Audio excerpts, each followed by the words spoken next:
Começando aqui o nosso podcast da Consultório de Sucesso. E aqui no podcast de hoje a gente tem a entrevistada, é a doutora Renata Machado, ela é endócrino pediatra.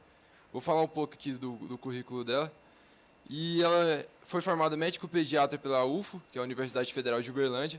Ela também é mestre em genética pela PUC Goiás. Ela é doutora em ciências da saúde pela UFG. E hoje ela atua tanto no seu consultório, como também é docente no departamento de pediatria da UFG.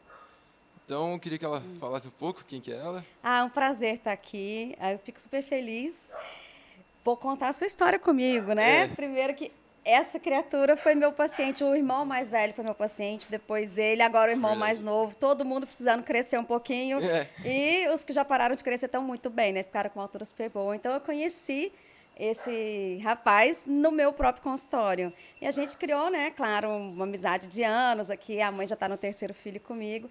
E agora ele é um aluno, né? Apesar de ainda não estar na UFG, mas participa da Liga de Endocrinologia, que eu também verdade. colaboro. E então, assim, uma grande satisfação de ver quem foi seu paciente pequenininho, ficar grande, passar no vestibular, tá indo super bem, né, na faculdade e já está indo para outras coisas, né, acrescentando mais coisas para a sua vida acadêmica, participando de ligas e agora com esse podcast. Achei É. super bacana. Não, vai ser muito bacana, isso aqui vai ser muito proveitoso. E a nossa ideia aqui que é de ajudar muita gente, né? Muita pessoa vai sair da residência e não sabe que caminho que vai seguir. E a gente tem um exemplo de pessoa aqui que teve sucesso nessa caminhada, né? Então, a nossa ideia aqui é ajudar o máximo de pessoas possíveis para poder começar esse consultório e até mesmo sair, como foi viver essa carreira. A doutora vai contar aqui para a gente um pouco sobre tudo isso, né?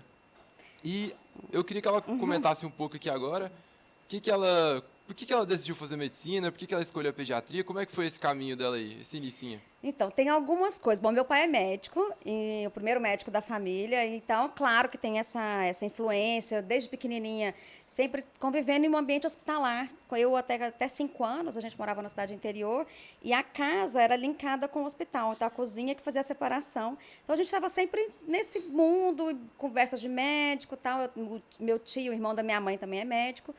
Então, já tinha essa coisa, assim, né, da medicina na minha vida.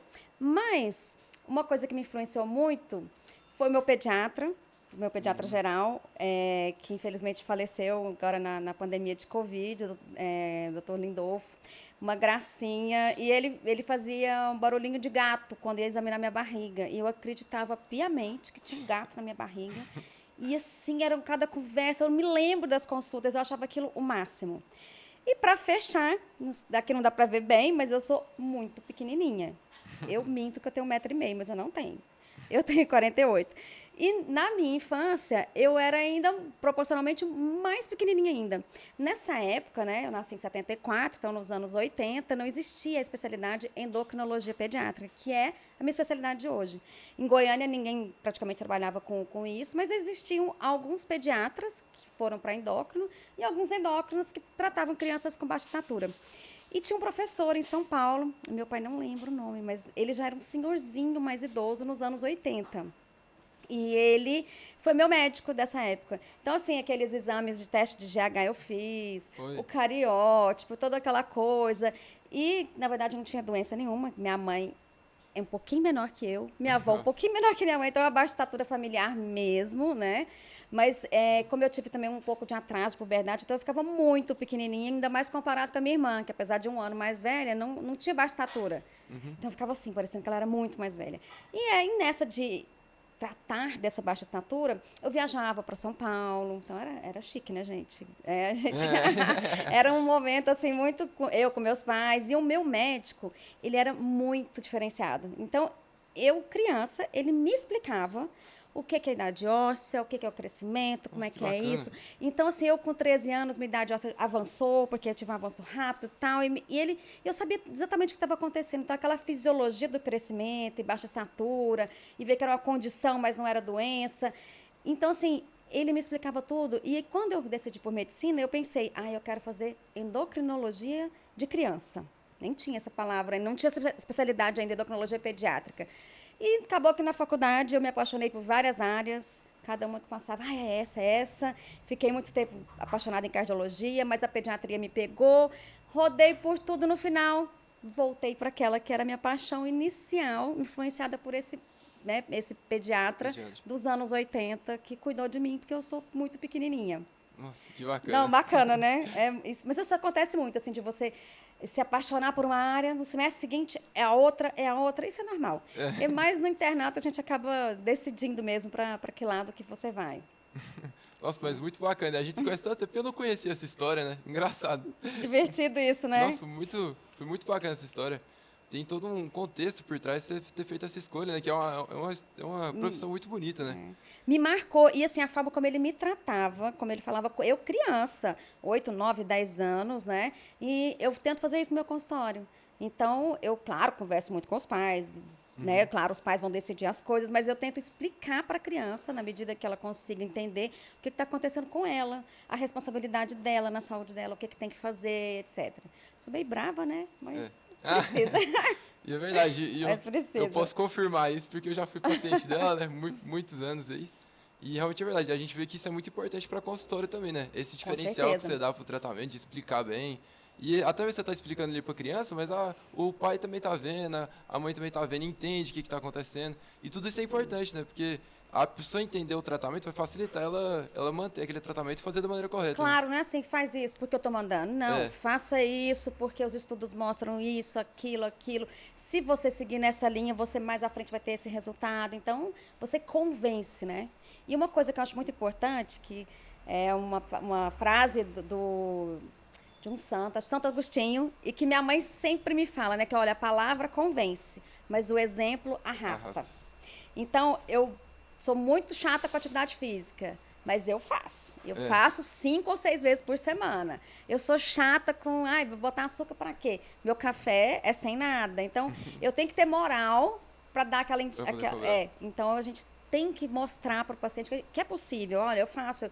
Eu amo doce, mas eu não como todo dia. Só no sábado. E uma série de coisas, né? E a gente fez muito no seu consultório também. Você receitava as coisas pra gente. Às vezes eu não gostava de comer aquelas coisas certas, de dormir no horário. Você falava, não, tem que fazer tal coisa, porque senão... E, tipo, e orientava super bem. Então, tipo, isso é um diferencial completamente diferente, assim. Tanto que eu sempre fiz muito certinho e meu tratamento deu certo, inclusive, né? Super. Esse menino tem 1,80 m, gente. Ele já foi baixinho, acreditem. Isso é verdade, é um diferencial muito grande. E aí... Hoje a gente queria estar falando depois disso, né? Aí você entrou para sua residência, fez a residência. Como é que foi esse caminho até a residência? Então, eu me formei na UFO, Universidade Federal de Uberlândia. Eu amava a cidade, até achei que ia ficar por lá mesmo. E aí fiz residência de pediatria lá, depois fiz a endocrinologia pediátrica por lá também. Quando eu já estava terminando a endocrinologia pediátrica, eu cheguei a passar na prova do mestrado, estava tudo certo. Só que aí eu já era casada há um tempo e fiquei grávida, achei que ia demorar, né, pra ficar... Não, fiquei grávida, assim, falei, vamos tentar, e já foi. E na mesma época, o meu pai teve 2 cânceres ao mesmo tempo, 2, porque um só é pouco. E foi aquela comoção na família, e eu tava na hora, assim, tem que decidir onde que eu vou firmar minhas raízes. E eu falei, gente, eu quero minha família. Então, eu já tinha casa em Uberlândia, tinha emprego com carteira assinada, já tinha passado no mestrado, mas eu falei... agora é a hora. E realmente, quando você termina a sua residência, é o horário de decidir para onde que eu vou, qual a cidade que eu quero ficar. E aí eu vim para cá, para Goiânia. Na verdade, fiquei 1 ano morando em Trindade, que era onde meus pais estavam, mas trabalhando em Trindade, Goiânia. Seus pais eram de Trindade também?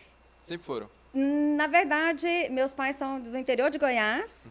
Mas na minha infância toda, a gente morava em Goiânia, meu pai ia para Trindade e voltava. Olha. Mas o trânsito era melhor. Aí já tem, sei lá, uns 20 anos que eles mudaram e vivem em Trindade mesmo.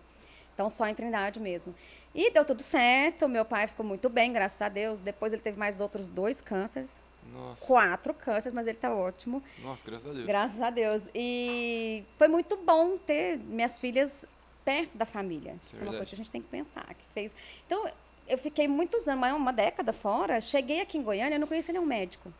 Meu pai, na verdade, atuava em Trindade.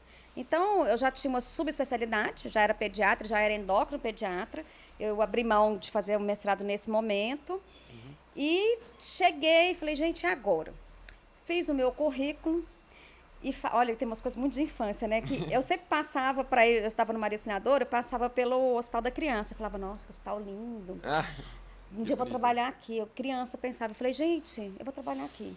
Cheguei lá, com a cara e com a coragem, falei, ai, quem são os donos? E com o meu currículo. E eu não sabia, mas um dos filhos de dono de lá tinha estudado na UFO também. Olha aí. Mas ele nem é pediatra, ele até foi para a área de oftalmologia. E falou, não, ela é boa aluna, tal. Que lá em Uberlândia eu era, traço famosa, eu era uma boa Olha. aluna, fiz monitoria, iniciação científica, BUPET, da CAPES. Mas aqui ninguém me conhecia. Eu não sabia nada de Goiânia. Mas cheguei com o meu currículozinho lá, falei, ó, eu tô vindo para cá, vocês não me querem, não? Eu sou endocrinopediatra. E eles me abriram a porta para eu começar um consultório ali. Olha que bacana. Foi Então, muito seu primeiro bacana. consultório foi em Goiânia, né? Foi em Goiânia e também em Trindade, mas Trindade é uma cidade pequena, não comporta assim, um atendimento de subespecialista. É. Então lá eu fazia mais pediatria geral. O pediatra geral tem em qualquer lugar, né? É verdade. Você tem campo em qualquer lugar, mas o sub, ele realmente precisa estar numa cidade maior. Para ter aquele movimento, né? A gente precisa de estar num contexto, uma cidade maior. E aí fui crescendo, eu fiquei um tempo, Goiânia e Trindade, aí rapidamente eu vi que, nossa, não vou dar conta disso, é muito trânsito, e fui deixando Trindade, ficando só em Goiânia, até que eu realmente fiquei só em Goiânia.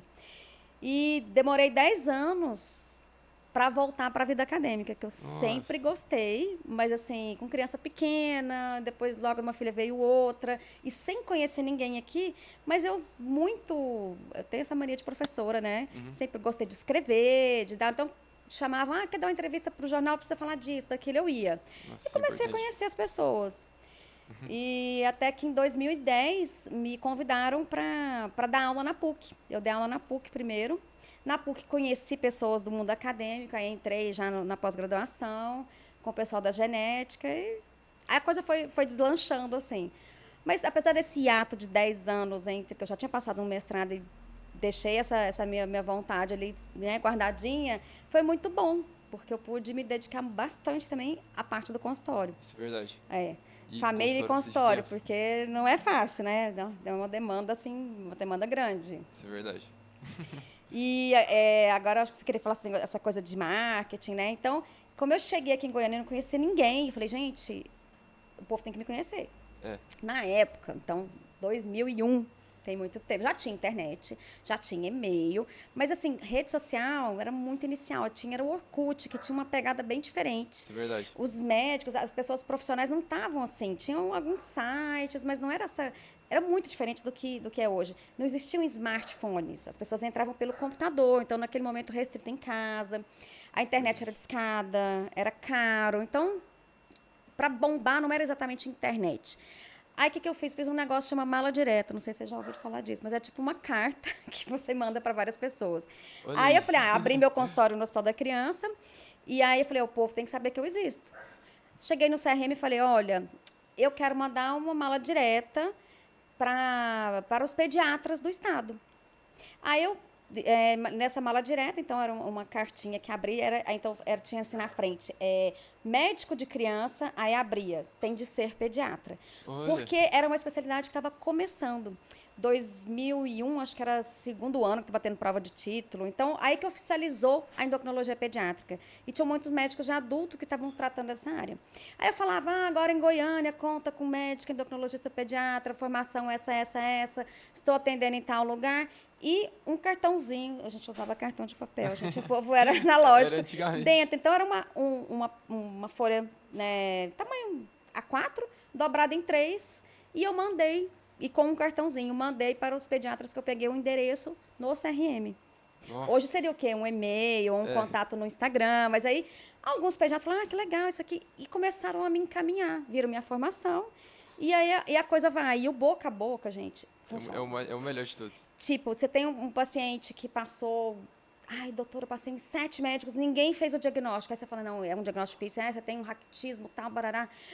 Essa mãe, essa é a sua melhor propaganda. Isso é verdade. Porque ela vai falar para todo mundo. Ela vai... E aí, de pouquinho em pouquinho, a coisa foi acontecendo, já tem bastante tempo, né? Então, já tem 23 anos que eu tô aqui em Goiânia, e eu vi essa mudança do perfil da comunicação. Então, quando eu cheguei, era mala direta, não existe, acho que nem existe mais. Agora seria, né, sei lá, Um e-mail. um e-mail, acho que nem alguma coisa e-mail, assim. um WhatsApp, um negócio, né? E-mail, tem gente que nem lê e-mail, mas assim, eu tive que pensar ninguém me conhece. Eu vim de outro estado, lá eu era conhecida porque eu tinha 10 anos, né, fazendo coisas na universidade, chamando atenção na universidade. Agora aqui eu não sou ninguém me conhece. Como é que eu faço? Então eu tive assim, eu preciso aparecer. Para que nicho? Para o pediatra? O pediatra, quem caminha para o endócrino pediatra? Isso é verdade. Então, cada um pense quem que você quer que te conheça, né? Então foi muito bacana que a senhora sempre esteve antenada às possibilidades, né? E também Aham. a maneira certa de se divulgar. A senhora nunca foi fechada e falou, não, eu acho que eu vou ficar aqui e o que vinha é lucro e tal coisa. A senhora sempre buscou formas de poder crescer esse consultório Sim, seu. nessa época, o pessoal realmente lia revistas físicas, né? Livrinhos pequenininhos e tal. Então, nas salas de espera, tinha até uma televisão de clínicas e tal, mas não tinha smartphone. Uhum. Aí depois os celulares começaram a ficar melhores, tal, mas sem smartphone, o que acontecia? As pessoas realmente liam coisas físicas. Então, os jornais ficavam expostos e revistas médicas. E eu comecei a fazer entrevistas ou escrever matérias, eu gosto muito de escrever. Então, tinha o tal do Manual da Mamãe, Manual Teens e Kids, revista, sei lá os nomes. Então, e aí começa, e esse pouquinho, um passo de cada vez, gente, tenha paciência, mas Dá isso diferença, né? faz diferença. Claro que hoje não é assim mais, né? São em outros locais, é tudo no celular, né? Tá tudo no Hoje já celular. é outras vias, Agora mas, são né? outras vias, mas assim, a ideia é a mesma, né? Pensa no seu nicho, para quem que você quer falar que você existe. Você tem que ter o que oferecer também. Então, gente, claro, Verdade. tem que estudar. Idealmente fazer Isso. residência, Tem que ter um se currículo bom aperfeiçoar, também. tem que ter o seu currículo. Agora mostra para os outros, né? Isso. Vai mostrando para os outros ali. E tem muito médico hoje que até monta esse currículo bom, só que não sabe mostrar. Eles perdem muita oportunidade de poder estar mostrando Sim, é isso. verdade. E acaba que perde a oportunidade até para outros médicos que têm um currículo que não é tão bom quanto o dele, mas que sabe usar a Mas sabe internet, lá, que sabe. sim, tem que saber usar o mínimo, né? É, Eu não sei mexer nesse monte de câmera bonita, eu tenho que comprar um microfone melhor, mas a gente tem que saber comunicar. Isso faz parte da formação médica. isso. Infelizmente não tem na faculdade, nas faculdades não tem isso no currículo, mas a gente tem que desenvolver esse lado de, entre aspas, blogueiro, né, É, de comunicador. A gente precisa saber comunicar as coisas da medicina com um palavreado que as pessoas entendam. Então, por isso que me chamavam muito. Tinha muito programa de televisão também, que olha, hoje que não bacana. assisto tanto. Mas tinha uns programas, tinha as TVs abertas, que tem até hoje, e tinha algumas TVs que eram TV, não lembro mais chamar, por assinatura, tipo TV a cabo. Sky, essas assim. Aí tinha uns outros nomes. Bom, e aí as pessoas eram assinantes ali, Entendi. então faziam programas de variedades e tal. E gostavam de me chamar porque eu dava conta de falar de uma forma que o Era leigo esse o podia entender. diferencial. Numa dessas idas, a entrevistadora, então ela nem mora aqui no país mais, conversando comigo e tal, não sei o que, ela falou assim, você tem que ter, ela que me abriu a mente para essa coisa de rede social, você tem que ter um Instagram profissional. Eu falei, nossa, eu tinha um Instagram, isso em 2011, 2012, que tinham 35 seguidores, eu tinha umas 4 fotos ali, alguém tinha falado, eu falei, coisa chata, seguir para quê? Fica gastando tempo com isso. Ela, não, fica esperta, isso aqui. Eu falei, gente, é mesmo. Aí que eu transformei o meu Instagram, que inicialmente era, né, eu nem fazia nada, postava nada, como profissional. E a coisa foi, então tem muito tempo já, e na persistência e tal. Nesses primeiros 6 meses, ela até me convenceu que era importante, eu a contratei, paguei para ela fazer essa assessoria. Só que o que acontecia? Tudo que ela escrevia, eu ia reescrevia. Falava, tem que falar isso, isso e isso. Mas eu aprendi com ela como escrever de uma forma que o público leigo vai Entender. gostar, vai entender. Mas tudo eu tinha que fazer de novo. Falei, não é bem assim, é assim o contexto. E fui aprendendo a fazer aquelas capinhas. E depois de 6 meses eu fui sozinha. A pessoa pergunta, quem que faz para você? Eu falando, eu que faço. Nossa, Sou isso é eu mesmo. bacana. Sou eu mesmo que faço. Então, é uma coisa meio aleatória, assim. Não, mas isso é Mas, importante. Porque muita gente contrata empresa hoje e pensa que a empresa vai resolver isso pra mim e tá tudo certo. E aí, você tem que ser o mais interessado da claro. questão. Você que tem que estar lá vendo, olha, eu acho que isso aqui vai ficar legal, tem que estar dando ideia. Você que tem que estar supervisionando também, porque não O adianta você pagar alguém conteúdo, isso. claro, porque Porque pode sair querendo um ou não, pouco do que a você imagem que a quer. pessoa está construindo é a sua imagem. Então a imagem que o paciente, o possível paciente vai ter é a sua imagem. Então você não pode deixar de qualquer forma ou você tem que ou deixar largado e falar, não, tô pagando, então você tem que resolver tudo. Não, você tem Não, que ser isso é o seu nome ali. Às vezes tinha um errinho, uma coisinha mínima, mas nossa, aquilo ali faz diferença, tá comunicando uma coisa que medicamente não é assim, é assado, e aí vai. Isso foi mudando. Antes era uma foto e legendas nem tão grandes. Depois pôde colocar mais fotos. Aí falou, não, coloca a legenda maior. Ou agora o carrossel aumentou. E a gente chegou num ponto que, na verdade, o pessoal não está lendo, né? O pessoal deu uma. São vídeos. Instagram são vídeos curtos. Vídeos curtos. Para o YouTube, vídeos maiores. A pessoa só vê, não, tá chato, e passa. É. Mas mudou muito esse tempo de atenção, e isso é uma crítica que eu faço assim ao mundo, não só a geração de vocês, mas está todo mundo muito imediatista, uma capacidade de retenção de atenção muito pequena, muito baixo. A gente tem até que melhorar isso, mas assim, para o que dá mais engajamento são realmente os vídeos mais curtos.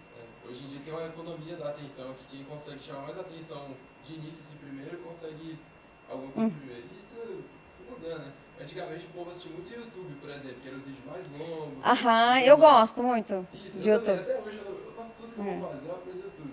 E se a gente vê até uma coisa relacionada à receita, por exemplo, tem eu e a Vitória. A Vitória que é minha namorada.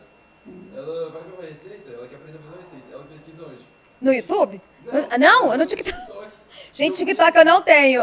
Não tenho. Eu conheço muita gente que é igual ela, porque o pessoal hoje que é rapidão, porque TikTok é um vídeo de 1 minuto que ela passa lá, aprende, e rapidão. Eu não, eu jogo no YouTube. Você joga no YouTube, é um passo a passo. Passo a passo, Aham. então, Eu gosto do YouTube. Isso, e a gente vê muito essa diferença hoje, tá tendo muito essa transição, né? O pessoal não tá mais preocupado em saber, não, vamos ver um vídeo que mais desse, não, isso aqui é, não, rápido, rápido. Ou às vezes quando assiste no YouTube, assiste, coloca em 2 Coloca Gente, pra que isso? Pois é, não, pelo amor de Deus. Você tá realmente absorvendo aquilo em 2 vezes? Eu fico meio na dúvida. Não sei. É um diferencial da senhora, né? A senhora sempre se manteve atualizada nisso, então desde a época da mala branca. Mala direta? Mala branca.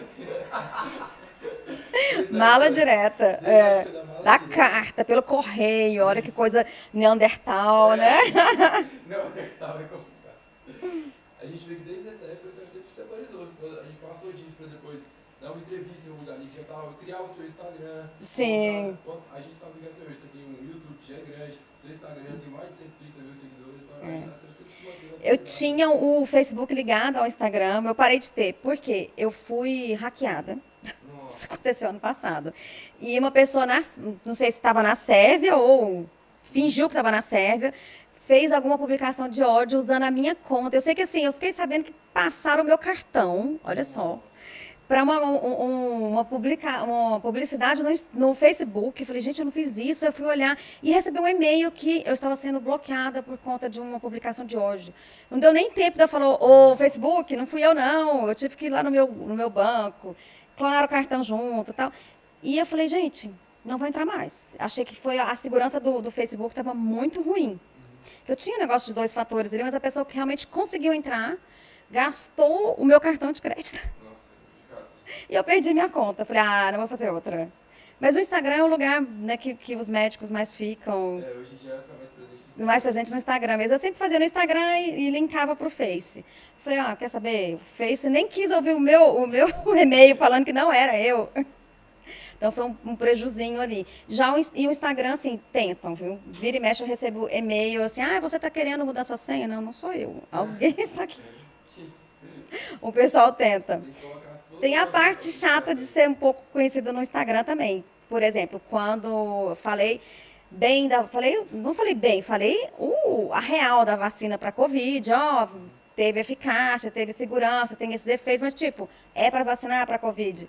Nossa, o povo radical antivacina ficou louco. Então, assim, eu não falo de política partidária, mas tem algumas coisas que são... Acaba entrando política, por exemplo, quando pegaram uma arma e colocaram na mão de uma criança, a própria Sociedade Brasileira de Pediatria se manifestou, eu me manifestei, falei, gente, isso é um absurdo, brincar com arma e tal. E aí o pessoal vem com tudo. E esse posicionamento, querendo ou não, ele é importante, porque você por ser referência nessa área, você tem que se posicionar. Porque senão, Sim. o que a pessoa vai ter de referência? É melhor ela escutar o fulaninho que ouviu uma história falando, uma médica, pediatra, que já é fundamentado naquilo. Então, você tem que se posicionar, mas Não, ainda na pandemia, né? A minha mãe recebia muitos de vídeos assim de leigos, tá, mas o negócio muito bem elaborado. Não, cada coisa louca. E de vacina, de um monte de fake news que teve demais na Covid, né? E assim, um negócio bem feito. E começando com premissas erradas, você convence. Eu falo, nossa, mãe, não passa pra frente, não, não sei o quê. Aí, o que que eu fiz? Eu falei, gente, eu tenho que fazer o contra-ataque aqui. Então, eu acabei fazendo alguns vídeos para falar o que que eram vacinas, por que que aquela vacina estava tão rápida, não foi tão rápido, já estava metade do processo já feito por causa do SARS-CoV-1. E depois eu fiz um outro só de DNA, RNA, como é que funciona uma coisa e a outra, que não ia ter jeito do sua vacina de RNA ir lá no seu DNA e te transformar, seja lá no que for. Então eu fiz vídeos especificamente para essas coisas. Até assim, tiveram pessoas anti-vacina no meu consultório, eu falei, olha, tem que vacinar. Vai lá assistir. Então você fica assistindo essa bobagem desse monte de gente, então vai assistir os meus vídeos. Esse. Segurança de vacina, o que é DNA, o que é RNA, não sei o que. Aula com slide. Falei, ó, fiz o meu papel social ali de educar, tá ali.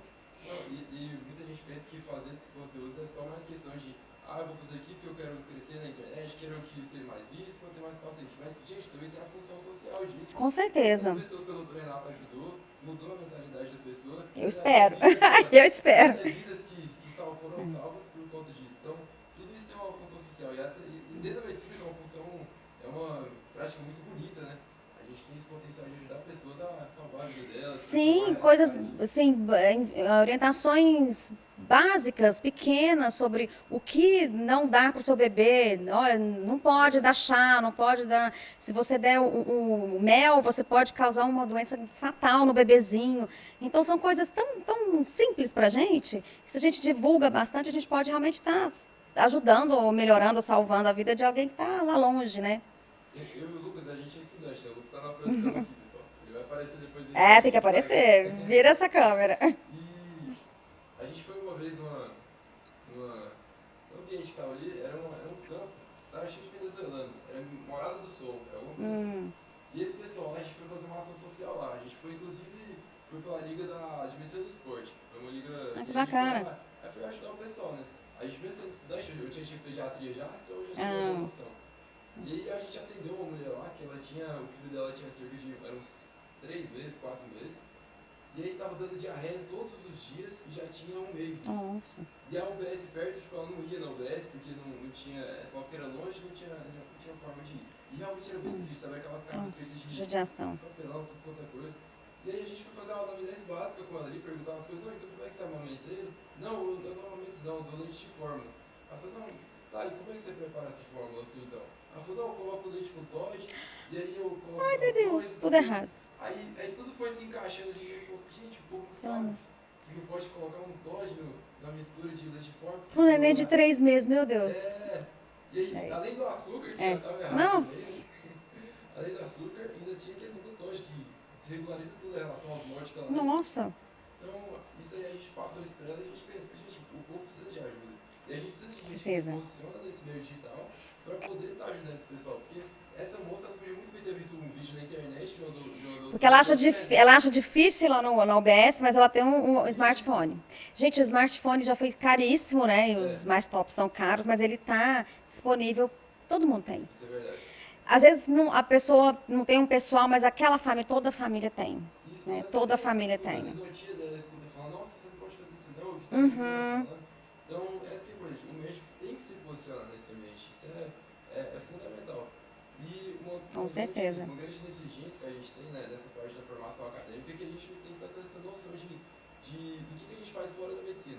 A gente aprende muito a ser médico, tem que atender tal coisa, tal queixa, mas a gente não Nossa, uma coisa que, assim, bateu forte quando eu deixei de ser residente no acadêmico e fui para o consultório.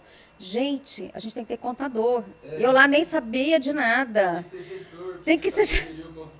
Sim, você tem Pessoa, tem que saber treinar a sua treinar a secretária. secretária. Os custos do consultório, não, peraí, não é só o aluguel do consultório, tem uma série de coisas que a gente, isso deveria ser informado na graduação, mas não é ainda. Só assim, conversas, né, extra, mas a gente leva um baque, porque você acha que eu vou ganhar tanto. Não, não vai. Você tem que. E se você for conseguir Você tem ganhar, esse custo, você tem o custo empregatício. É um negócio assim complexo. Eu tenho contador, eu não faço sozinha, eu prefiro ter o contador para não errar. Mas a gente não tem noção, o estudante de medicina não tem noção do que é desse mundo fora medicina, tem estudante de medicina que tá de formando agora, não gestão. sabe nem quanto que paga uma consulta do plano de saúde, e acha que vai chegar, já vai arrasar. E Então, não o tem plano de noção. saúde É uma é canseira. a canseira. É uma faca de dois gumes. Quando eu comecei, aí eu entrei em alguns planos de saúde. Como eu não conhecia ninguém, ou seja, foi assim, tinha, gente, um tal do caderninho, que não tem mais na internet. Mas é seu nome ficava ali, então, credenciado pelo IPASGO. Tinha um negócio que era Goiânia Clínica, que eram vários convênios que pegavam, faziam uma PJ ali e entravam, tá? Unimed foi uma coisa assim, que foi um ó para entrar, depois foi o ó para sair também. Então, vale a pena, para algumas especialidades, vale a pena sempre, tipo, quem faz procedimento, coisas caras, vale a pena você estar sempre no convênio mesmo, porque, né, você vai ganhar melhor com aquilo ali.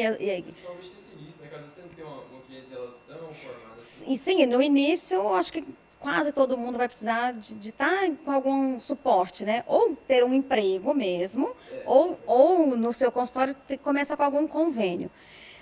Minha opinião, assim, que trabalhe só com clínica, você tem que depois sair do convênio.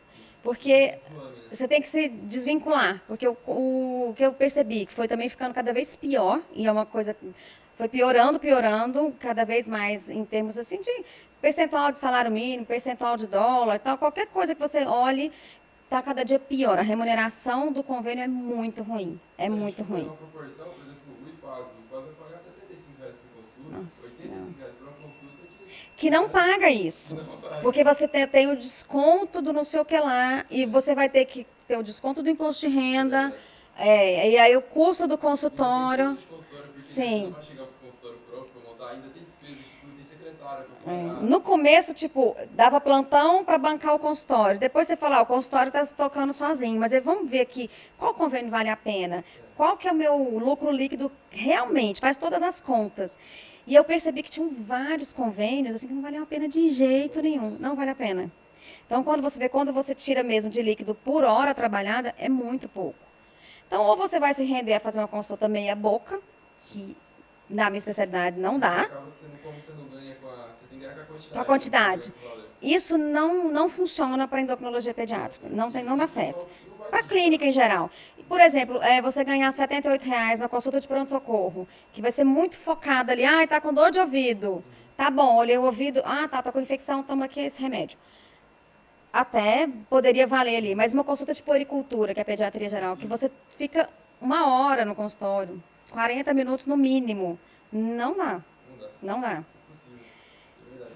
Aí, se você faz a consulta, tá perdendo, entre aspas, né, ali com essa consulta barata, mas você faz um exame, um ecocardiograma, uma endoscopia e tal, uma coisa tipo compensa a outra, mas a pessoa que é só clínico mesmo, uma área 100% clínica como a minha, e eu gosto sou faladeira, né, já deu para perceber, e gosto de conversar, você tem que fazer a sua estratégia para ir largando os convênios, ou se você conseguir um patrocínio ou um patrocínio de algum outro trabalho e tal, nem entrar nos convênios. Isso é verdade. Nem entrar nos convênios.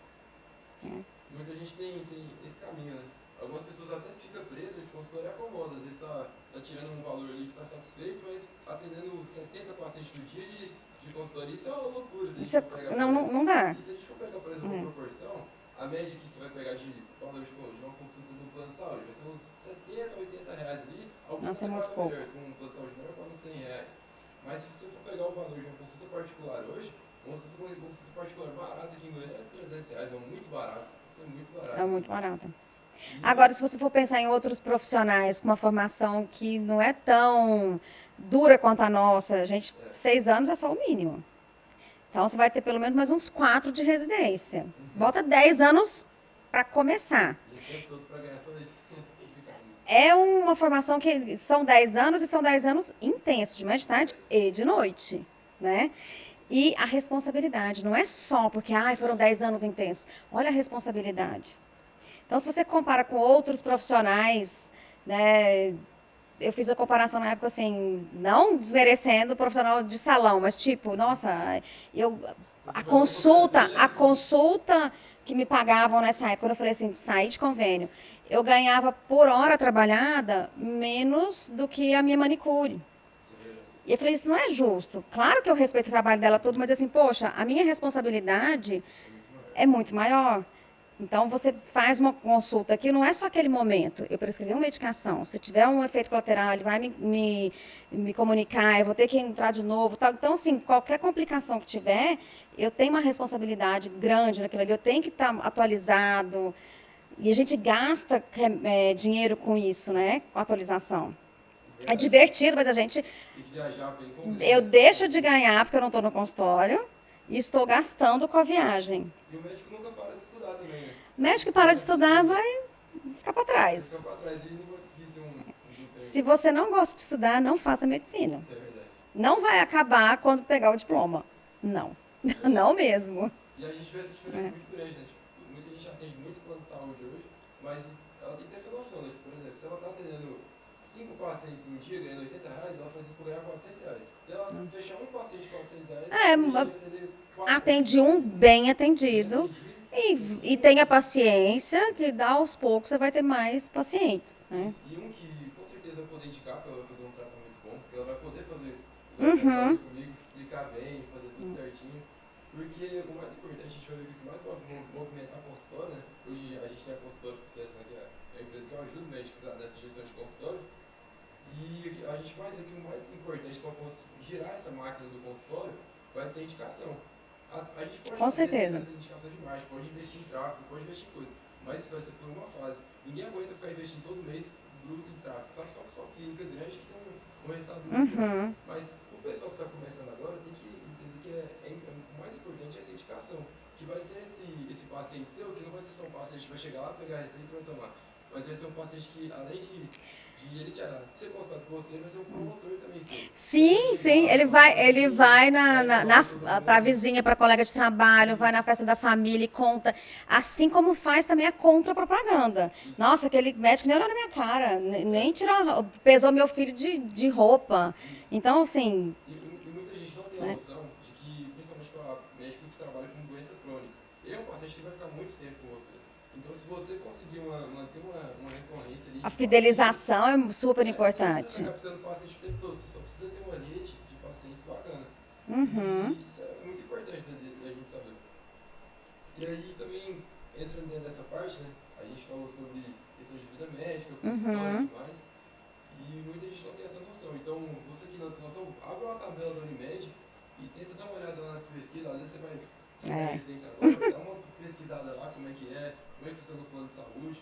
Olha, tem meu consultório, aluguel de consultório. Às vezes se compensa, coloca uma secretária presencial ou pegar uma secretária remota nesse início e você ir gerenciando.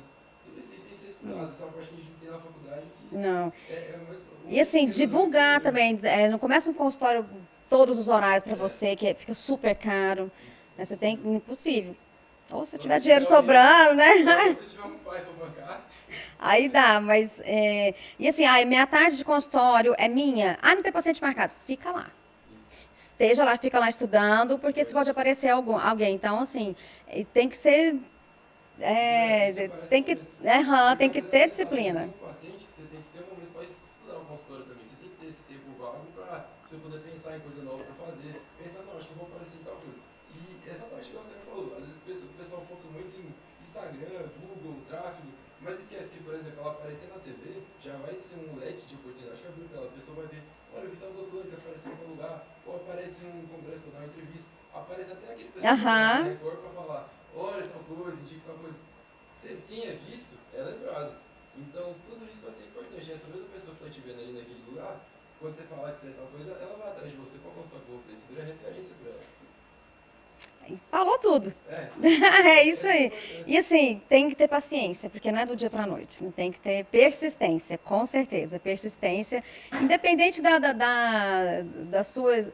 O que você tem, né, nas mãos. Eu comecei com a mala direta lá, com o smart, não era smartphone, era só e-mails que a gente mandava. A coisa foi mudando, eu sei lá o que mais que vai ter no futuro aqui.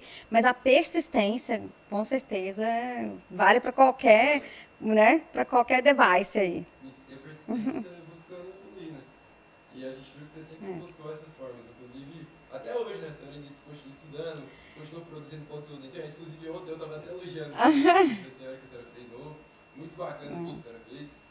E isso que a gente E assim, constante movimento, né? o médico tem que ter noção que assim, a gente tem que estar inserido nas redes, a gente tem que ter essa capacidade de comunicar e tal, mas a gente tem que dar conteúdo mesmo, tem que ter lastro. Então não adianta só fazer dancinha, aliás, eu não faço dancinha. Não, não adianta isso, você tem que. Então ontem, o que foi meu vídeo? Falando, olha, eu publiquei um capítulo de um livro internacional que está à venda no site e tal.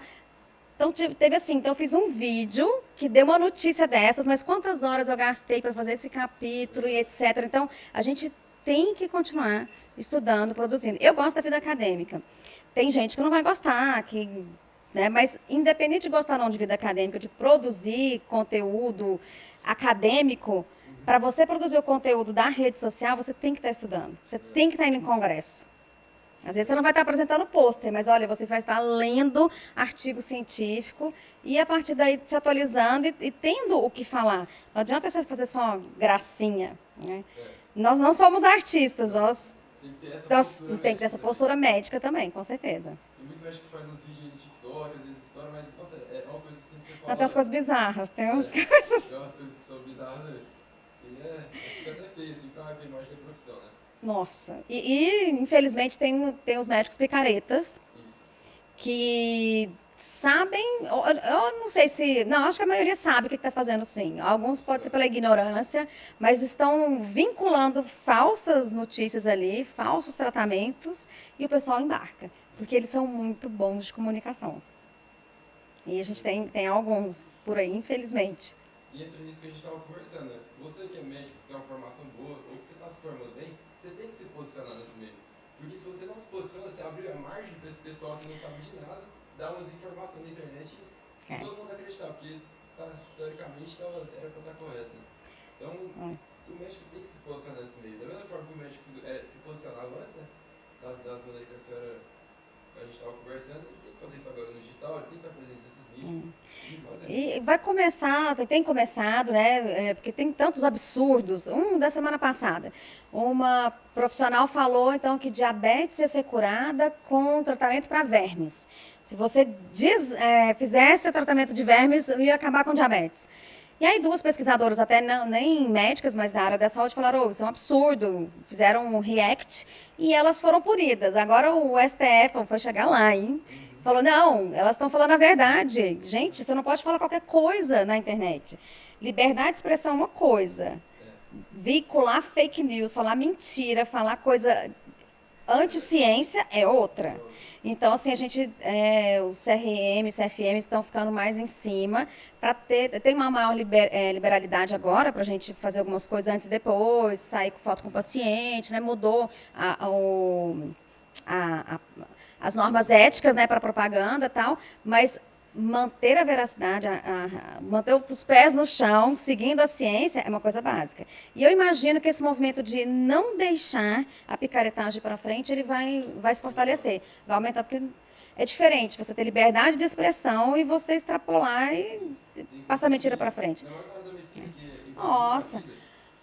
Pensa, a pessoa, não vou tomar mais insulina não, vou tomar um remédio de verme que eu vou sarar meu diabetes. A pessoa não pode vincular uma coisa dessa, é um absurdo, né? É um absurdo científico. Essa daí realmente poderia até levar pessoas à morte. Se as pessoas parassem de tratar com antidiabéticos para tratar de verme, é uma loucura. Mas antes, elas foram, as cientistas que rebateram essa publicação maluca, elas foram condenadas. Nossa. Elas foram primeiro condenadas. É muito complicado. Não, gente, é muito louco, né? É muito mundo. Mas Voltando agora a essa questão do consultório, você tinha falado da importância de ter um público também que tratar. Se a gente vai ver a rede social da doutora Renata, ela já é voltada para o público dela, que seria os pais de crianças e pessoas Sim, que têm que ter noção da coisa. Então, por exemplo, você vai formar na área da dermatologia, o seu público vai ser diferente do público do gineco. Então, você também tem que saber sim, com certeza. quem que vai ser esse público-alvo seu que você vai falar. Não adianta você fazer um discurso que não vai atender o seu público. Você tem que ser tem que ser direcionado. E sempre buscar essas outras formas alternativas, sempre buscar essas oportunidades para que vão abrir para você, de você poder estar ajudando, outras pessoas e, consequentemente, que é o caso das entrevistas, e, consequentemente, aumentando seu nome, né? Porque, lembrando que quem não é visto não é lembrado, né? Parcerias são sempre bem-vindas, lives. Parceria, live. Aliás, live faz tempo que eu não faço, é por falta de tempo mesmo. Mas na pandemia, que a gente ficou um tempo sem dar aula, depois só aula online, tinha umas práticas, a gente fazia muita live. A gente conseguiu manter essa, né, estar presente ali na rede social. Nossa, que bacana. Muito bom esse nosso papo, né? Tá bom demais. E agora, fazendo uma pergunta para a senhora, doutora. Como é que foi o que você sentiu no seu consultório que deu mais resultado para chegar a paciente novo? O que você sentiu que foi uma virada de chave no seu consultório? Falou, não, agora ele está caminhando de maneira progressiva e eu estou conseguindo regularizar as coisas, agora está crescendo. Quando você saiu daquela taxa de estar empatada no consultório, até você começar a realmente ganhar dinheiro com o consultório particular, o que você sentiu que mudou assim? Na verdade, não era só particular, tinha convênio também, tinha convênio no meio ali, né? Mas até que foi essa minha mala direta foi muito boa. Foi muito boa. Tipo, essa mala direta não foi logo que eu cheguei. Porque logo que eu cheguei, estava montando tal. Na verdade, eu cheguei em Goiânia em 2001, isso foi 2002. Minha filha nasceu em 2000, no meio de 2001. Então, eu já estava com aquele consultório mais ou menos, amamentando tal. E aí, eu fiz a mala direta, então, nesses 6 meses depois. Mala direta. A mala direta, que é o quê? O que é a mala direta? Comunicar aos pediatras que, olha, encaminhe para mim, olha minha formação aqui, eu estou nesse lugar. Então, você que tem subespecialidade ou uma especialidade, você tem que saber para quem que você vai, né, avisar que você está ativo, encaminhe para mim. Meu caso foi bacana, que funcionou muito bem. Funcionou muito bem. Foi. Cabe o pessoal que está aí achar a sua mala direta. Né? Achar sua mala direta. Qual vai ser minha mala direta? Mas você tem que ter o que oferecer. Então, eu já oferecia uma subespecialidade. Isso é verdade. Você tinha um diferencial. Já tinha um diferencial. Então, assim, a gente tem que ter um diferencial. Para ter consultório particular, você tem que ter um diferencial. Isso é verdade. E acho muito difícil quem não faz residência ter um consultório, viver só de consultório particular. É difícil, é mais complicado. Você não tem aquela então, não, eu acho assim, não tem vaga para todo mundo, mas vocês que estão assistindo aqui, já são pessoas que estão antenadas, já se preparem para passar na prova de residência desde sempre. Não passou na primeira vez? Ok, estuda um ano, estuda 2, mas eu acho que a residência é fundamental. Sempre foi, e com a abertura de mais escolas, mais gente no mercado, eu acho que cada vez mais vai ser muito diferenciado aquele médico que tem e o que não tem a residência. Acabava que antigamente, como a gente tinha poucas formações, a gente não tinha menos médico, pediatra, e se a gente for olhar endócrino pediatra comparado à sua época, acho que é umas 100 vezes mais que tinha. Hoje em dia, 50? Não sei, não, nem tanto. É uma área ainda que ela é difícil, ela é difícil, ela não tem tantas residências assim, mas, por exemplo, quando eu vim, eu fui a 4ª endócrino pediatra do estado. Era só. Aí depois vieram umas outras, ficamos em 8 endocrinopediatras muito tempo. A gente é bem unida, a gente é super de boa. A gente tem um grupo de WhatsApp das endócrinos de Goiânia, endocrinopeds, e nós somos 35 agora. Então a coisa foi exponencial. Ficou, assim, eu fui a 4ª, depois ficou até 8, muito tempo, e de repente chegou muita gente. Goiânia está crescendo muito e o pessoal tem voltado para cá, né? Eu imagino que aconteceu com as outras áreas também. Imagino que a sua que é bem nichada, né? Muito nichada, muito. Endócrino dentro da pediatria.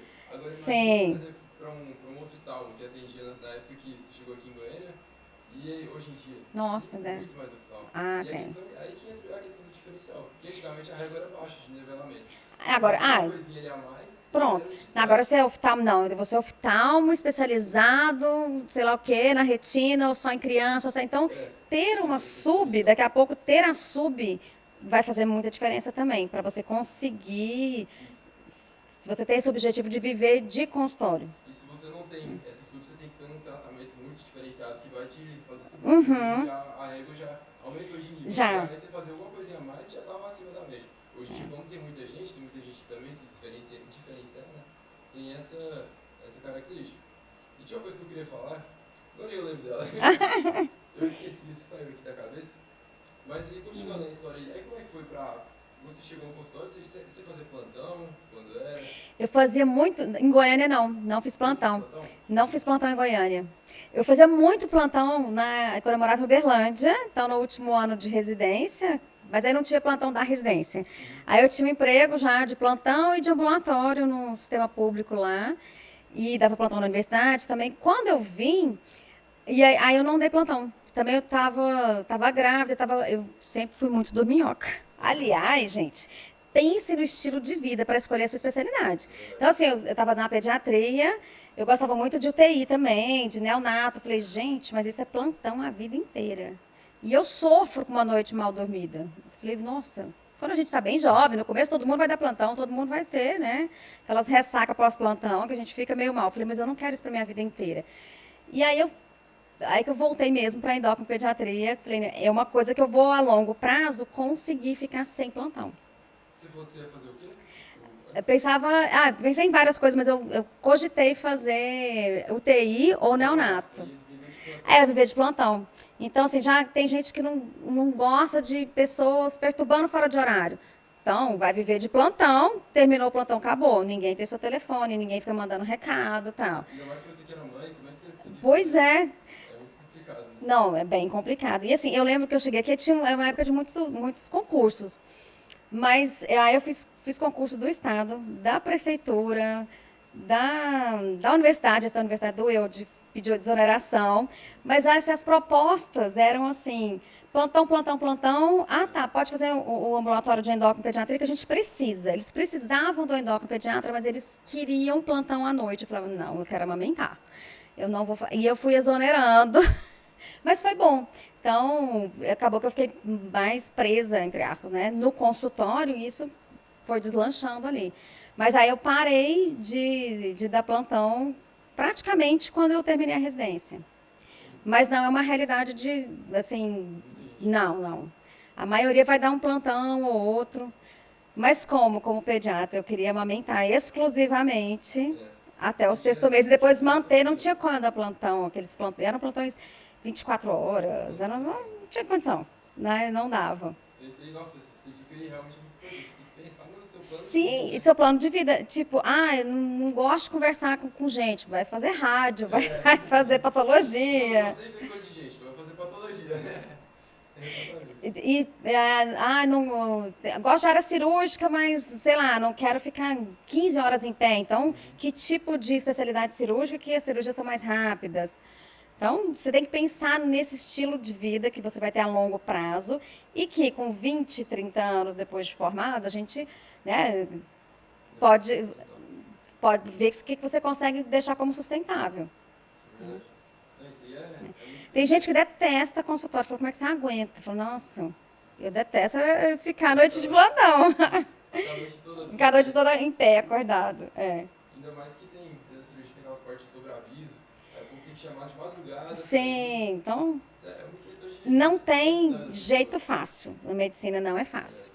Não é fácil para entrar, não é fácil para sair. É um caminho difícil, mas é cheio de recompensas. Vale a pena. Isso aí, eu lembrei agora o que eu queria falar, Ah, que era a questão dos planos de saúde. Você tinha dito, né, que se puder, se conseguir de alguma forma, achar alguma forma de atender esse plano de saúde primeiro. é a melhor coisa. Isso. Seria...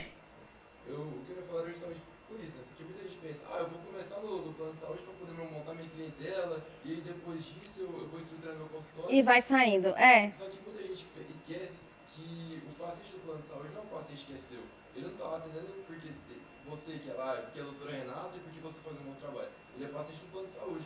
A partir do Mas- momento que você deixa de atender o plano dele, Sim, você perde alguns, mas aí você já fidelizou. Então, por exemplo, o paciente que era do IPASGO. Ele está comigo há um tempo, falou, olha, eu avisei, vou a partir de tal mês, eu não atendo mais IPASGO. Eu até vou fazer uma consulta mais barata para quem já era meu paciente antigo do IPASGO e tal. Então, alguns não tinham condições, alguns não quiserem ver, mas, na verdade, as pessoas não gostam de pagar consulta. é, Quem era do convênio e depois você mudou, eles acham ruim, óbvio, né? Mas é uma cultura que tem que ser mudada, que as pessoas gastam muito dinheiro com outras coisas, mas não querem pagar a consulta. Mas eles têm aquele dinheiro que gastam com remédio, com bolsa, com viagem, com um monte de coisa. E isso não só médico, mas o brasileiro tem essa coisa de valorizar coisas, não valorizar serviços. A gente tem que mudar essa mentalidade. Então, assim, você quer consultar comigo, vai ser agora no particular. E aí usam os planos para fazer os exames, né? Aliás, como o preço da consulta baixou muito, proporcionalmente nesses anos, né, que eu estou no mercado aqui, o que eu vejo é que mais gente foi saindo de plano. Mais gente foi saindo, foi saindo. E as pessoas estão vendo que realmente o plano é para você, vai que tem que fazer uma cirurgia ou entrar no UTI, para uma internação e para fazer os exames. Mas as consultas já estão assim, tem muita gente pensando realmente assim, olha, o bom médico ele não atende plano de saúde. isso é verdade. Ele vai saindo, ou atende naquela fase que ele é mais jovem para se fazer conhecido. E aí vai saindo. E é justamente isso que você falou, tem que fazer essa transição. Porque às vezes Eu fiz a transição, fui saindo do IPASGO, depois saí da Goiânia Clínica, aí ficou só a Unimed. Aí quando eu tive um trabalho fixo, mas não era plantão, que era dar aula na PUC, aí eu saí da Unimed. Você conseguiu gerir ela e crescer o consultório sem particular. Isso foi só particular, 2010, quer dizer, eu demorei 10 anos para realmente sair totalmente dos convênios. Muita gente até atende muito plano de saúde hoje e fica presa. Não, mas se eu deixar de atender, minha receita vai acabar. Mas, tem que Mas fazer não vai, escalonado, tem né? que fazer escalonado, você tem que Se é uma avisar. pessoa que ela atende 5 planos de saúde lá, tem que pegar os que dá menos trabalho para ela, os que é menos desgastante, que paga menos, né? Os que Sim, são importantes. eu fui assim, o que pagava pior, né? Isso, aí E vai vai saindo, e vai Isso de saindo. acordo que vai aumentando o particular. E, tipo, se a gente for pegar uma conversão, 5 pacientes que você atende de um plano que não paga bem... por Sim, exemplo, nossa, é muito muito, grande é a diferença. muito. Então, A diferença é enorme. particular, você pode deixar de atender 5 Sim. no plano. É. Então, você sabendo fazer essa transição e achando a sua mala direta para poder... A sua mala direta. a sua mala direta, E outra coisa né? que a gente tem que lembrar, né, para os médicos jovens, calma, não, nossa, acha que é muito dinheiro aquele plantão e tal. Gente, só que a gente tem que ter limite para aquele tanto de plantão que dá. E assim, não comprometer toda a sua renda. Que você pode acabar, o plantão pode não ter, por algum motivo, acontecer alguma coisa, e não sair assim, eu vou comprar um carro chique, vou entrar na casa, vou casar, vou não sei o que, tudo de uma vez. Não, calma. Viva até um pouco mais abaixo do que aquilo desse dinheiro novo que está chegando te proporcionaria, que aí você não, se tiver algum revés, você não está todo comprometido. Isso é verdade. Essa classe... Você pode ganhar um pouquinho menos um tempo que você não vai estar endividado, né? Isso. A classe médica hoje até tem uma grande dificuldade com isso. Muita gente gasta mais do que consome. E às vezes, por exemplo, a pessoa precisa viajar, ela não calculou nem o dinheiro que ela precisa viajar, mas quantos plantões que eu preciso fazer? Pois pra é, poder isso é pagar essa perigoso. viagem? Não, isso aqui são 5 plantões. Tá, mas você já dá 10, então você vai dar 15, você vai ficar Não, aí exausto. Já confirma. Como é que chama? Como é que chama? Não, eu esqueci a palavra.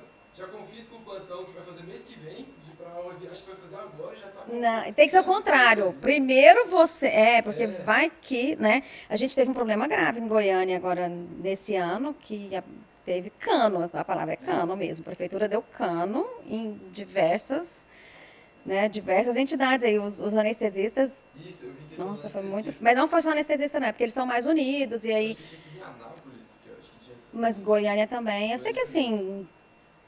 Foi um absurdo. E Um pensa, absurdo. pessoa que já gastou o plantão que ela vai fazer no mês que vem, imagina como é que fica a cabeça E- surta. Olha, em 2001 eu tinha um emprego na prefeitura de Trindade, e aí tinha uma parte que era, sei lá, uma parte era do estado, uma parte era da prefeitura. Eu sei que eu levei um cano enorme. Vai acumulando. Ainda bem que eu era uma pessoa assim, sempre mais prevenida, mas realmente eu levei um cano. Eu levei um cano. Acho que foi de quanto tempo? Nossa, era tipo 6, 7 meses de trabalho, que era para receber X, eu recebi meio X.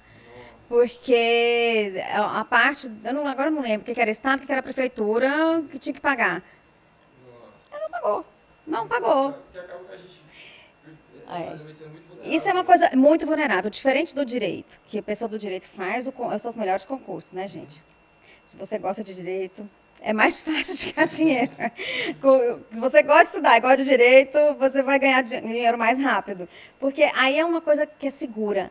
A gente não tem esse plano de carreira do médico.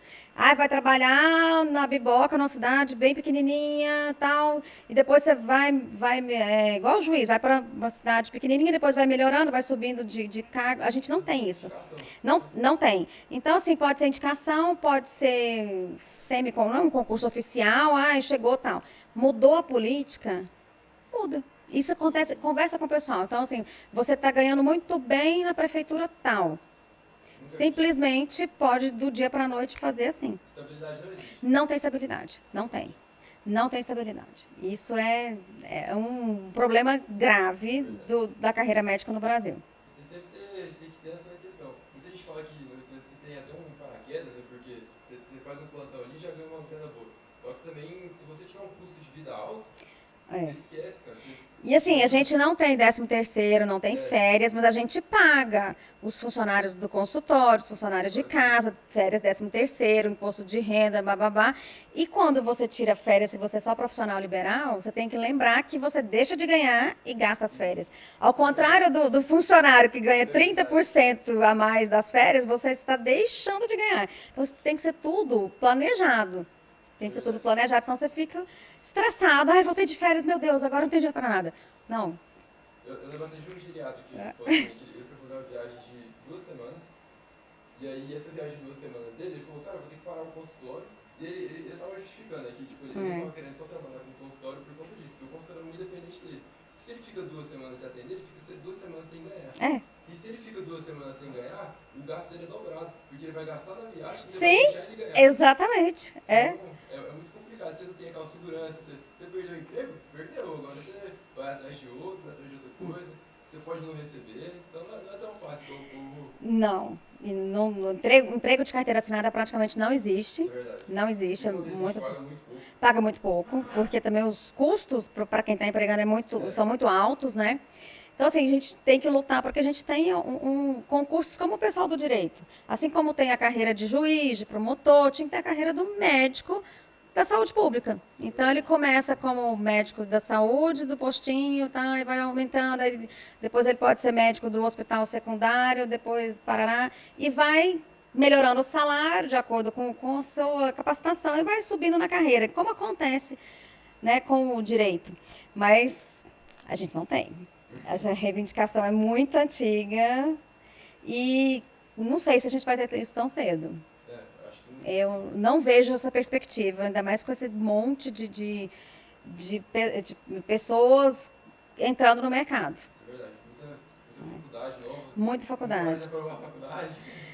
Nossa, Mas isso de propósito, né? Já tem esse pensamento de, vamos ter muita faculdade para ter muito médico, porque é um profissional caro, então ele vai ficar barato.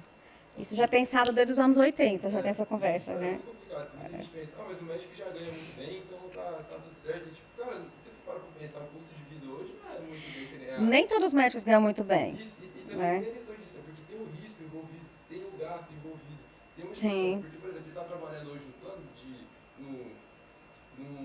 também na UPA. Vou dar um exemplo do meu irmão. Meu irmão trabalhava na UPA aqui de Senador Canedo, que é próximo daqui.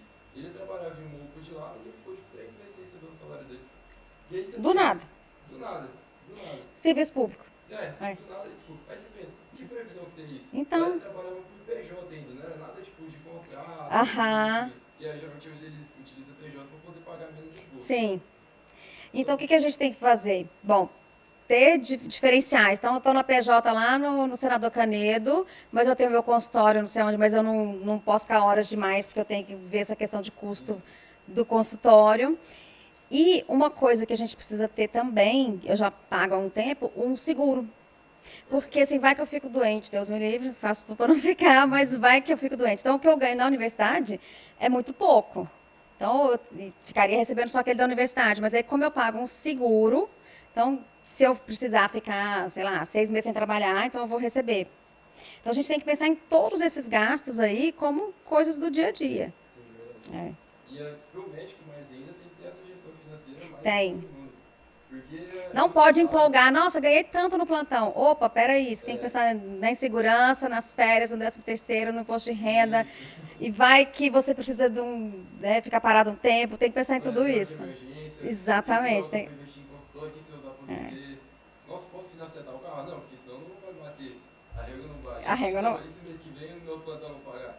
Então a gente tem que ter essa gestão financeira mais do que qualquer outra dessas profissões.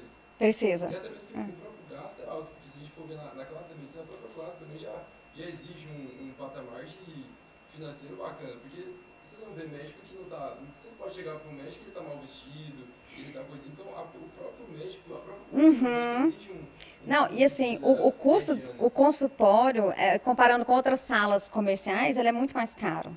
A gente tem que ter umas normas, é cheio de norma. Você vai contratar, assim, sei lá, uma pessoa que vai trabalhar de encanador, fica sabendo que você é médico.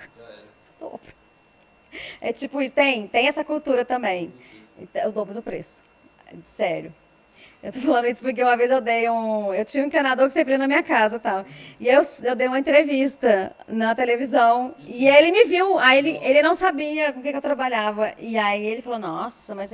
E aí ele comentou, foi bem no dia assim, e ele assim, ele dobrou o preço. Que isso? Aí é complicado. Aí é complicado, mas é verdade. Então a gente tem que estar atento a tudo isso. Não se endividem, médicos jovens. Isso é verdade. Tem Né? que ter essa gestão Tem, financeira, com certeza. fazer reserva de emergência. Antes de querer financiar carro.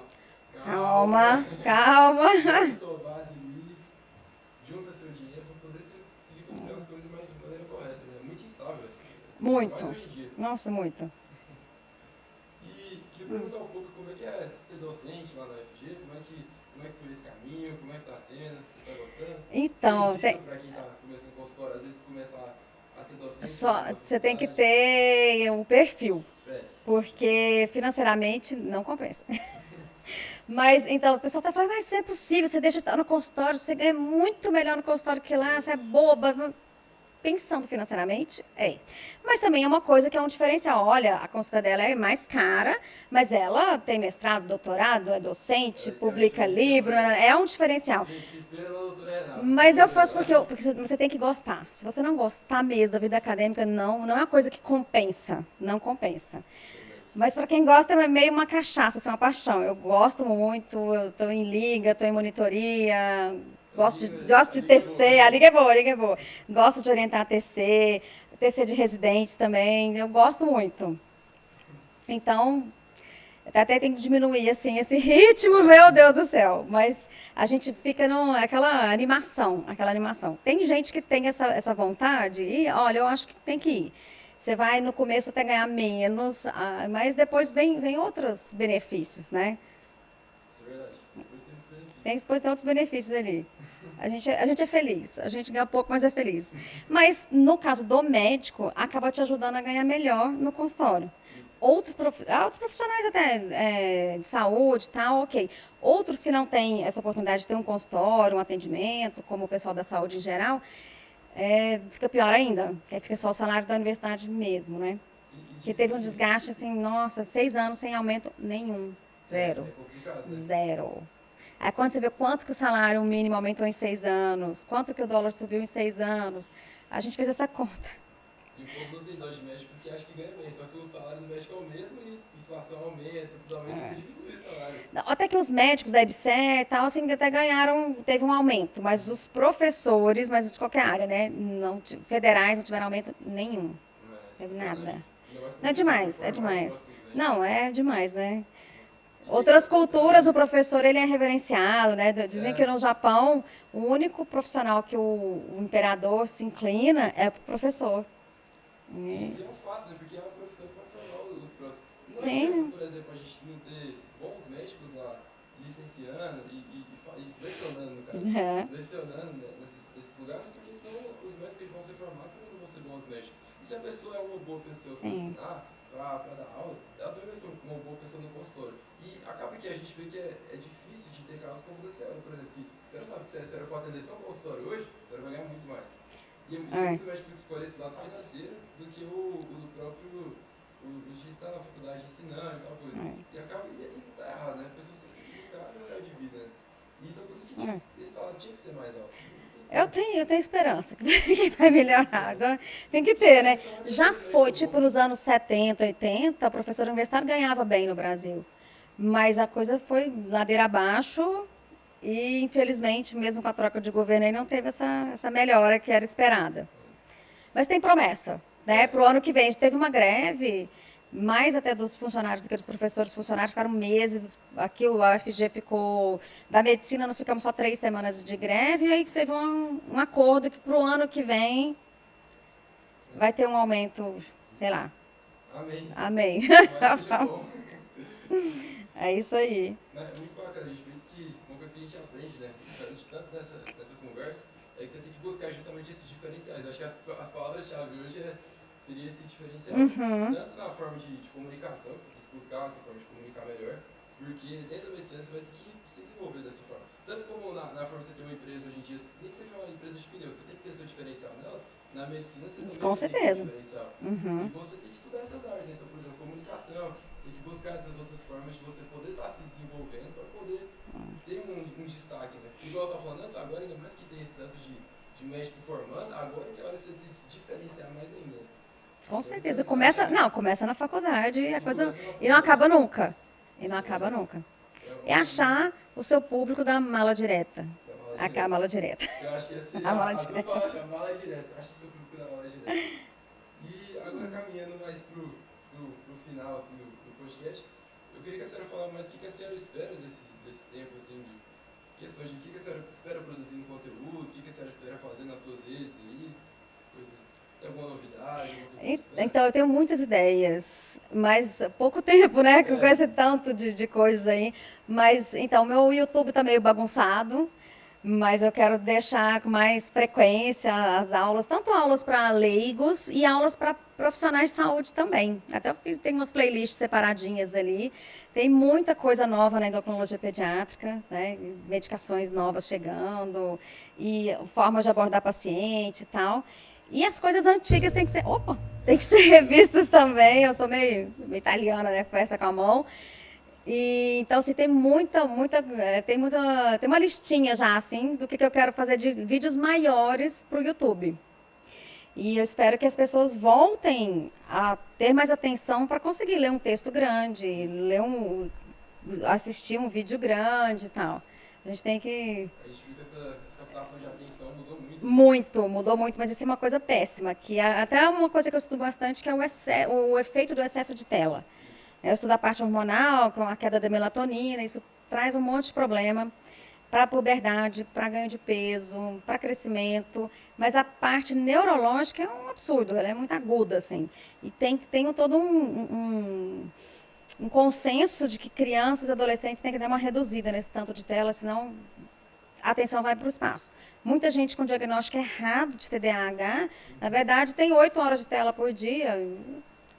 Acabou, né? Por que não consegue focar? Não consegue mesmo. Desregula tudo.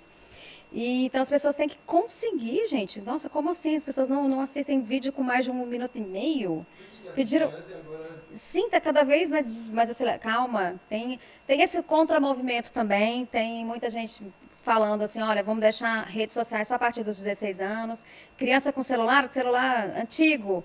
Só por questão de segurança, eu quero achar meu filho e tal, mas sem smartphone. Aquele telefone que é telefone. Ah, meu filho, tá aqui, tô te buscando na escola, vai para a porta. Só para comunicar mesmo, porque isso aqui vira um vício. Acaba virando um vício. A gente usa bastante, mas tem que saber usar com moderação, né? Com parcimônia. Isso é verdade. E não só do menino. Nossa, e é uma... Total, você fica... Desregula e fica naquela coisa viciante. E eu não tenho TikTok, mas o TikTok é de um esquema que ele é para sempre, né? Ele não para. Você não tem que buscar o próximo vídeo, ele vai. E são coisas muito, muito rápidas. E você reparar, por exemplo, você tá rolando o feed do TikTok, você tentar subir ele pra cima, se você tentar voltar, Ele não volta. aparece a opção de voltar. Ele só aparece a opção de voltar quando você volta no vídeo anterior. Principalmente pra impedir a pessoa de sair do aplicativo. Não, gente, é um vício, né? Feito para te viciar. E a questão da dopamina aliás, foi um dos temas que eu estudei no meu doutorado, que eu estudei o polimorfismo, são variantes genéticas do receptor DRD2 de dopamina. Comparando crianças obesas e crianças de peso eutrófico. E tem tudo a ver. Tem tudo a ver. Então, uma das coisas que pode, entre várias outras, né, contribuindo para essa epidemia de obesidade aí, é esse excesso de tela. Também, E outro, excesso de tela, se eu estou muito na tela, eu estou deixando de fazer outras coisas, que é natureza, que é atividade física, leitura. Na sua cabeça, É. e outras coisas. E a circuitaria da dopamina fica toda maluca. É. Então, a gente tem que ter o olho no olho aqui. Fica muito preso a videogame e deixa de viver a vida. Acaba que Nem não quer falar. se envolve É. neurologicamente. Isso é muito verdade. É verdade. E eu queria saber da senhora agora que conselho que a senhora daria para esse pessoal que está formando a residência agora e quer entrar em algum consultório e quer abrir seu primeiro consultório. Você acha que tem que esperar formar no R3 para poder abrir um consultório primeiro? Demais, cara. R3, eu acho que sim. Ou se você tivesse uma tarde livre, que depende da residência, né? Tem residências que são muito, nossa, que te consomem demais, outras são mais tranquilas. Porque você tem que estar bem de saúde, tem que cuidar de você, tem que ter horário para dormir, para fazer atividade física, para tudo. Então, calma, se não dá para abrir agora durante a residência, tá bom, abre o ano que vem, calma. Mas mantenha a sua saúde física e mental, primeiro. Primeira coisa, faça a residência, mas você já está me falando a pessoa que já fez a residência, está saindo da residência. E começa o consultório com apoio, com outro colega junto, divide aquilo ali, tanto por questão financeira, né, e de ambiente, o contato. Exatamente. Aí, o ideal seria ter um emprego para te garantir aquele mínimo, ou vai ser dando aula, ou um ambulatório, ou plantão, sei lá, mas um emprego para te dar uma segurança. E vamos começar esse consultório. E se possível, sem a Se- de saúde, dependendo da Se você tiver incluído na sua especialidade coisas que demandam exames, né? Se tiver procedimento, possivelmente é legal você ter um convênio. Porque você vai acabar ganhando dinheiro com aquilo ali. Mas enquanto a gente está nessa cultura de consulta não vale nada, quem tiver a oportunidade de nem entrar em convênio, é bom. Mas você vai ter, no começo, vai estar pagando para estar no consultório. Se você tiver convênio, você já vai, pelo menos, zerar ali, empatar, porque o convênio te traz o paciente. Agora, outra coisa que te traz o paciente é nesse plantão ou nesse emprego público, você faz o seu boca a boca. Então, a pessoa, às vezes, está lá na residência, né? Sim, eu tenho pacientes assim que estão na residência, estão no serviço público, mas tem condições de pagar uma consulta e ele te segue lá para o seu consultório, porque lá é mais rápido, lá é mais fácil. No posto de saúde você vai ter vaga daqui 3 meses, não, mas aí, entendeu? Então, a sua propaganda no boca a boca funciona. Tanto para o paciente, então nesse segundo emprego que você vai ter, e também com aquele colega que vai te encaminhar. Você tem que ter aquela rede de colegas parceiros ali. Então, sempre buscar também esse network com outras pessoas em volta, porque cada pessoa... Com certeza. Sim, com certeza. Então, Paciência. Paciência que a gente chega lá. paciência também. Né? E achar essa mala direta. Achar a mala direta. Mala direta foi a palavra. Então, é isso. Você quer perguntar alguma coisa? Tinha as perguntas lá, né? Deixa eu pegar elas aqui. A gente separou algumas perguntas aqui pra fazer, que às vezes... Mas eu falei tanta coisa, né? É verdade. Mas no final, acho que era só uma pergunta. Era só mais falar assim, quais são os temas mais recorrentes dentro da pediatria que a senhora atende e para falar o que a senhora mais gosta de atender também. Tá. Pode falar já? Pode. Então o que eu mais gosto de atender é baixa estatura. E eu tenho um olhar muito da genética também, que foi minha pós, né, no mestrado e doutorado. E é realmente o que mais aparece no meu consultório, é a baixa estatura. Mas eu gosto muito também de puberdade, que a coisa vai junto, né? Obesidade, porque tem muito paciente, né? Então, são os 3, né, tópicos assim, que mais aparecem. E eu gosto muito do DDS, que é a diferenciação sexual diferente, né? Então, as genitálias atípicas são as coisas que eu mais trabalho no consultório. Mas o carro-chefe, sem dúvida, a pessoa de baixa estatura, meus companheiros de diagnóstico. Entrando nessa de baixa estatura, eu fui um caso desse, né? Inclusive meus irmãos, minha família toda. Os 3, né? Os 3. 2 já estão com 1,80 m, o terceiro está no caminho. Vai chegar lá. Isso, e aí entra, né? Minha mãe que é uma paciente que é uma paciente já promotora. Ela não é aquela Total. paciente, ela, a vizinhança toda que já conhece a doutora Renata, todas as amigas dela que precisa já encaminham para a doutora Renata, e tudo. Paciente que com certeza está fazendo tratamento com ela até hoje, né? Com o Matheus lá, que eu acho que ele ainda Tá. Agora, essa semana teve uma que foi, coincidentemente, são colegas de trabalho, mas outra pessoa que indicou. Eu tô facinha, né? Isso aí foi um prazer estar aqui. Eu me sinto honrada de ser a primeira convidada para o seu podcast. Não podia ser ninguém melhor que ela, né? Então, segue a doutora Renata nas redes sociais. A gente vai deixar para vocês aí, tanto na descrição do vídeo como nas outras plataformas que ela tem. Ela vai deixar no YouTube, no Instagram. Onde que for aparecer esse corte aqui, se tiver vendo, a gente vai ter marcado lá no Instagram, no YouTube e nas outras plataformas que ela estiver aparecendo. Então, obrigada mais uma vez. Gracinha. Sucesso para vocês. Obrigado. Nossa, eu queria falar uma coisa também da doutora Renata. Vem cá. Uai, como não arrumou? Você quer falar? Vem cá. Pergunta pra mim como foi a minha experiência com a doutora Renata. Faz o corte. Vê se meu cabelo tá bom. Tá bom. Pergunta como foi a minha experiência com a doutora Renata fazendo tratamento. O microfone tá bom? Não Tá, fica mais perto do microfone. Está tudo organizado aí que eu não lembro. Tem uma paciente que é promotora, né? Que ela já divulga muito sobre o Renato. Um depoimento de como é que foi a consulta com ela. Então, a minha história com a doutora Renata, né? E que história, né? Então, assim, eu tenho 3 filhos homens, né? E a senhora acompanha, né? Acompanhou os 3, inclusive o último agora, que é o Gabriel. Então, assim, o que eu tenho a dizer, assim, é muita gratidão.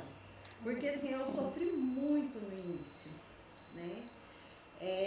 Com o Fernando Augusto ainda foi tranquilo, mas quando chegou na época do Felipe, eu fui em 3 endócrinos e as 3 olharam pra mim e falaram, não, o pai é baixo, a mãe é baixa e o máximo que ele vai ficar é 1,62. E eu olhava o meu filho, Felipe, correndo perto de outras crianças, batendo abaixo do ombro. Falava assim, Era muito discrepante, né? Isso tá errado, tem alguma coisa errada, né? E a gente, como é da área da saúde, assim, você acaba tendo Tem uma noção, lógico. Eu falei, isso tá errado, em 1 ano não cresceu nada, tá batendo aqui. E assim, outras crianças já ficavam assim, meio que dando aquela risadinha. Aí eu falei, não tô conformada com isso. E aí quando eu bati no consultório da doutora Renata, ela foi a única que olhou pra mim e falou, nós vamos investigar tudo. Aí eu lembro que eu levei o Felipe, foi para fazer teste, né, de insulina no laboratório. Difícil, né? Inteira. Foi uns 23 tipos de coleta de sangue lá, né, de exames médicos que pediu. Uma ressonância, né, da célula tosca. Isso. E assim, foi uma investigação profunda, onde em outras, quando eu fui, eu sentia assim, frustrada. Por quê? Eu ficava pensando assim, gente, se eu não cresci, meu esposo cresceu, a mãe é baixa, o outro é baixo, mas na minha família tem gente mais alta, será que lá atrás teve alguém que não investigou? Será que teve alguma coisa relacionada que esse povo não cresceu? Então, meu filho, ele vai ser investigado. Se não tiver mais saída, ponto. Beleza, eu aceito. Então, assim, a partir daquela investigação sua, Quando você pegou a ressonância e falou para mim assim, nossa, tem um nódulo na hipófise, impedindo a liberação do hormônio do crescimento. Ele vai desenvolver o nanismo. Vamos ter que entrar com o GH. Aí eu já preocupei, eu falei, nossa, é caro, né? Vai para o Juarez Barbosa, se não conseguir, vamos entrar pelo Ministério Público e tudo. E foi rapidinho, de cara, liberou. E hoje esse rapaz está com quase 1,80 m, que admira muito a senhora. E através dele, muita gente vem atrás de mim. E eu fico assim, pensando, nossa, eu não quero que a mãe passe o que eu passei. Quer ver um filho sofrendo bullying, né? E hoje vê um menino todo bombado, e hoje chega chamar da presença, né? Por conta de quê? De um estudo, por conta de uma profissional que tem uma visão, né, profunda, uma visão de querer fazer o melhor pelo paciente. Então, isso para mim foi toda a diferença. E eu digo, de olho fechado. Eu fico tão feliz com Aí, isso. quando eu vejo algum que não está dando resultado, vai na doutora Renata. Então, assim, te admiro por isso. Por você não. Ai, que bonitinho. Eu não sou finalizado dele, mas queria agradecer muito a senhora por ter vindo aqui. Obrigado por ter prestigiado a gente com a sua presença. Fiquei muito feliz e, querendo ou não, você fez parte da minha história e eu só sou grande por conta da senhora também. A senhora teve esse estudo, competência, batalhou muito lá, tanto na formação de consultório como em tudo, né? É isso. E queria te agradecer muito por ter vindo aqui hoje, que foi espetacular isso aqui. E assim como você já faz esse trabalho de ajudar muita gente, sei que também vai ajudar muitas outras pessoas. É essa. Muito obrigado. E eu que agradeço de novo. Foi assim, um prazer, uma honra ter sido convidada para vir, para estrear o seu podcast. Um menininho que agora é um homem quase médico. Meu futuro colega. Esse é o primeiro episódio que ninguém melhor do que ela, que é uma referência em todas essas áreas aqui. Né? História, de medicina, de carreira médica, tudo isso. Então, muito obrigado. Obrigada.